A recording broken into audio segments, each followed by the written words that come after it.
Hello everyone, welcome back to the channel. It's me Vanshar Arora and welcome to the Context class. So in this lecture, we will gonna complete our chapter number 2 of unit 4, that is foreign exchange rate. हम इस lesson के अंदर इस chapter को भी खत्म करते हैं and then we will move to the last chapter of our syllabus. So in this particular video, we will be gonna covering the topics like how to determine foreign exchange rate and what are the various related terminologies that are in this chapter. तो हमने last lecture के अंदर अब तक ये cover किया है कि फॉरेन एक्सचेंज रेट होता क्या है। ठीक है, तो ये रेट होता क्या है? ये रेट वो रेट होता है जिसमें हमारी दो करेंसी आपस में कंपेयर होती है। जैसे कि अगर सिंपल लैंग्वेज में आपको एक्सप्लेन करूँ तो इट इज एक्सचेंज रेट जिसके अंदर मैं आपको ये बता सकता हूँ, जैसे कि मैं बोलूँ कि मुझे एक यूएस डॉलर खरीदने के लिए कितने रुपीज भरने पड़े। What is the ratio between the currencies, like एक यूएस डॉलर कितने रुपीज में आएगा, है ना? या फिर एक रुपए खरीदने के लिए मुझे कितने यूएस डॉलर देने पड़ेंगे। तो दिस इज द रेट, जो रेशियो आता है ना, that rate is the foreign exchange rate, जो करेंसी से कंपेयर करने में हेल्प करता है। ठीक है, हमने इसके अंदर टाइप्स किए थे फॉरेन एक्सचेंज रेट के। Number 1 type was fixed exchange rate, number 2 type was flexible exchange rate, इसको फ्लोटिंग एक्सचेंज रेट भी कहा जाता है। ठीक है, फिक्स्ड एक्सचेंज रेट के अंदर हमें दो वेरिएंट्स पढ़े थे, जो कि है गोल्ड स्टैंडर्ड और जो कि है ब्रेटन वुड्स स्टैंडर्ड। हमने दो स्टैंडर्ड यहाँ पे कंप्लीट करे थे। And in today's lecture, we will gonna start our lesson with determining the foreign exchange rate in the free market. So without any further ado, let's start the topic. So here's the topic. The topic says that how to determine foreign exchange rate in the free market. Okay. So exchange rate जो होता है ना किसी भी currency का, ठीक है, किसी भी चीज का एक्सचेंज रेट, किसी भी करेंसी का एक्सचेंज रेट कैसे डिटरमाइन होता है? दो चीजों की वजह से, उसकी डिमांड, उसकी सप्लाई की वजह से। डिमांड एंड सप्लाई आप लोगों को पता है, आप माइक्रोइकोनॉमिक्स से पढ़ चुके हैं 11th क्लास तक। सो demand and supply are the two important factors which help in determining the foreign exchange rate as well, and which also helps determine the pricing of anything as well, right? If you remember कि pricing के लिए आपने भी equilibrium price कहाँ पढ़ा था? ये demand and supply जहाँ पर इंटरसेक्ट होते हैं। So the intersection point of demand and supply here also gives us the foreign exchange rate. How it is formed? Let us understand. देखो, एक्सचेंज रेट जो होता है ना किसी भी लेवल पे हमारा डिटरमाइन तब होता है जब डिमांड ऑफ एंड सप्लाई, जब demand and supply of foreign exchange rate are equal. जब डिमांड और सप्लाई फॉरेन एक्सचेंज रेट की इक्वल होगी तब हमारे क्या आएंगे? एक्सचेंज रेट्स आएंगे। ठीक है, तो हुआ क्या है कि देयर आर वेरियस फैक्टर्स जो हमारे फॉरेन एक्सचेंज रेट को किस तरीके से इम्पैक्ट करते हैं, किस तरीके से इफेक्ट करते हैं, उसके बड़े सारे फैक्टर्स हैं। तो इन फैक्टर्स को बेसिकली टू कैटेगरीज में बांटा गया। Number 1 category is determining the demand and number 2 category is determining the supply. दो कैटेगरीज हम इसको बांट दिया है। ठीक है, हमने दो कैटेगरीज किस बेसिस से बांट दी है कि फर्स्ट जो हमारी कैटेगरी आई जिसमें वो सारे फैक्टर्स होंगे जो डिटरमाइन करते हैं डिमांड को, जो इम्पैक्ट करते हैं डिमांड। फिर नंबर 2 में हमारी सारी कैटेगरीज वो वाली आएगी जो इम्पैक्ट करते हैं सप्लाई को। ठीक है, तो चलो हम फैक्टर्स की बात कर ही रहे हैं तो फैक्टर्स को देख ही लेते हैं। So these are all these those factors in the two separate categories. So number 1 category को समझने की कोशिश करते हैं अब। तो in the first category, factors determining the demand of foreign exchange rate की जो डिमांड है उसके फैक्टर्स हमारे इसके अंदर आएंगे। ठीक है, तो पहली चीज क्या है हमारे पास? इसमें पहली चीज हमारे पास पेमेंट ऑफ इंटरनेशनल लोन्स। इसका मतलब जो हमारे इंटरनेशनल लोन जो जैसे मान लो इंडिया ने किसी से लोन ले रखा है, इस लोन की पेमेंट करने के लिए उसको उस कंट्री जिस कंट्री को उससे उसने लोन ले रखा है उस कंट्री की करेंसी में पे बैक करना पड़ेगा।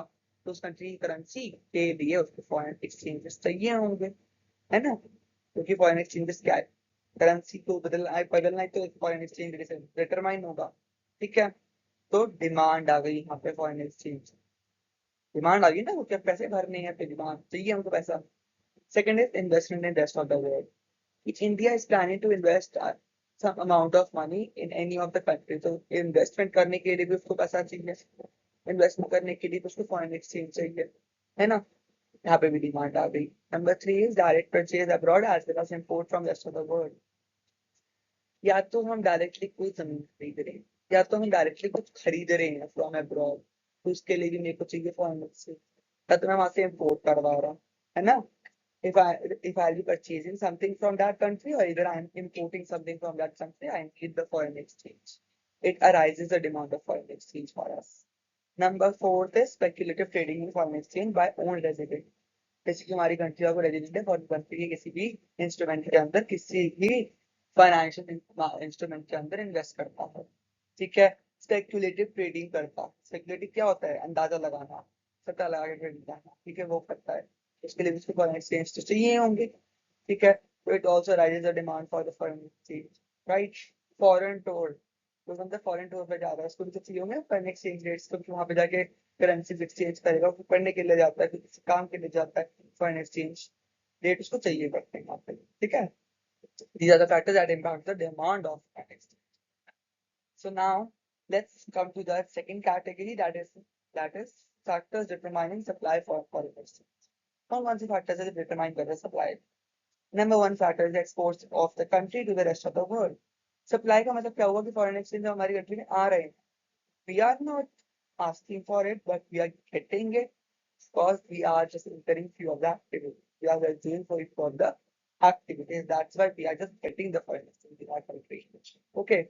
So number one factor is export of the country to the rest of the world. कि अपनी country से rest of the world तक exports कराना, उसके लिए foreign exchange rate चाहिए, supply हो, है ना? Direct investment like installation of Walmart store in the domestic market. Walmart के जो स्टोर्स हैं, वॉलमार्ट है या फिर कोई फॉरेन ब्रांड है, उसके स्टोर्स हमारी कंट्री में आके, हमारी डोमेस्टिक कंट्री में आके स्टैब्लिश हो रहे हैं, इंस्टॉल हो रहे हैं। इससे क्या होगा? फॉरेन एक्सचेंज रेट हमारी, फॉरेन एक्सचेंज हमारी कंट्री में आएगा, हमारे पास आएंगे फॉरेन करेंसी में पैसे, राइट। तो सप्लाई हो गई।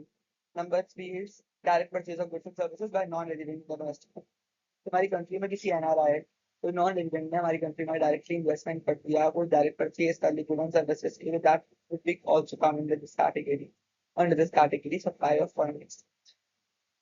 Next is the remittances by the non-residents living in foreign countries. कि remittances दिए हैं, कुछ पैसे दिए हैं, कुछ ट्रांसफर इनकम्स दिए हैं by the non-residents living in the foreign country. Foreign country में कुछ नॉन रेजिडेंट्स रह रहे हैं, उन्होंने दिया है पैसा, ठीक है। तो वो भी तो सप्लाई होगी ना हमारी कंट्री के लिए, that will be also coming in this category. Next is foreigners visiting to the domestic country. Foreigners है हमारी कंट्री में, अगर विजिट कर रहे हैं, जैसे अगर हम उनकी कंट्री में जाएंगे तो it is a demand for us because we need the foreign exchange in that condition. And if in case any foreigner coming into our country, then it is the demand for the supply for the foreign exchange, because then we are getting foreign exchange from them, right? So these are the factors that are affecting the demand and supply of the foreign exchange. And the determination of foreign exchange rate happens when there is an intersection between the demand curve and the supply curve of the foreign exchange. जब इन दोनों का intersection होगा तब क्या होगा? हमारा foreign exchange rate determine होगा. So I hope it is clear to you, right? So here is the equilibrium rate. What is equilibrium? What do you know about equilibrium? Chat box में reply करो फटाफट. What is equilibrium? So equilibrium basically is a word or it is a situation जो balance situation होती है, जिससे हमारा producer हो या हमारा कंज्यूमर हो, वो हिलना नहीं चाहता, because it is a situation satisfy all the parties associated with it, right. So equilibrium rate of exchange अगर मैं बात करता हूँ, what is equilibrium rate of exchange? मतलब एक ऐसा एक्सचेंज रेट सेट हो जाना जिसमें सब सेटिस्फाइड है। तो ये कब होगा? जब डिमांड एंड सप्लाई इक्वल हो जाएंगे तब हो जाएगा, क्योंकि जब डिमांड जितना मेरे को चाहिए foreign exchange will be equal to जितना मेरे पास है, then it is the equilibrium situation for us, then it is the satisfactory situation for us. So here comes the equilibrium, right. यहाँ पे डायग्राम बना के दिया हुआ है आपको इक्विलिब्रियम का, ठीक है। अब इसमें आप देखिए कि ये जो सिचुएशन है, यहाँ पे सप्लाई ज्यादा है एंड यहाँ पे demand come, which which shows that कि आपके पास ज्यादा फॉरेन एक्सचेंज पड़ा है, rather you are wanting, rather you are requiring, right? So ये क्या हुआ? आपके पास excess supply है यहाँ पे, and similar in the below case you are having excess demand because demand is more and supply is very less, ठीक है। And E is the point of equilibrium rate of exchange. It is the point where demand curve and supply curve is intersecting at a one point. So ये determine करने में हमारी help कराएगा. This is all about the determination of foreign exchange rate. I hope you have understand it. And if you feel any doubt, you can drop down in the comment section right away. Okay.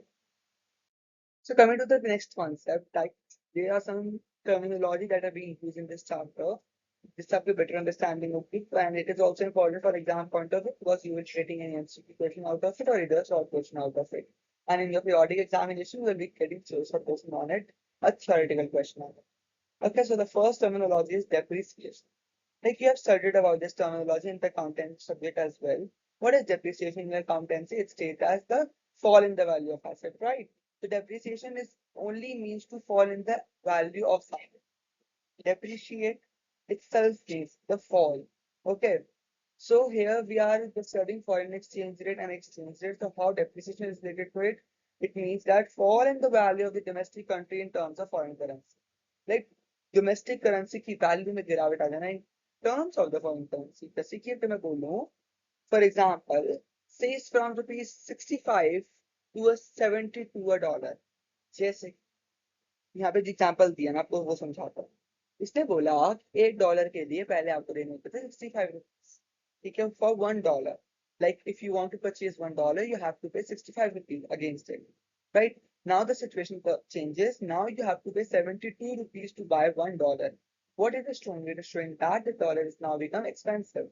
Right?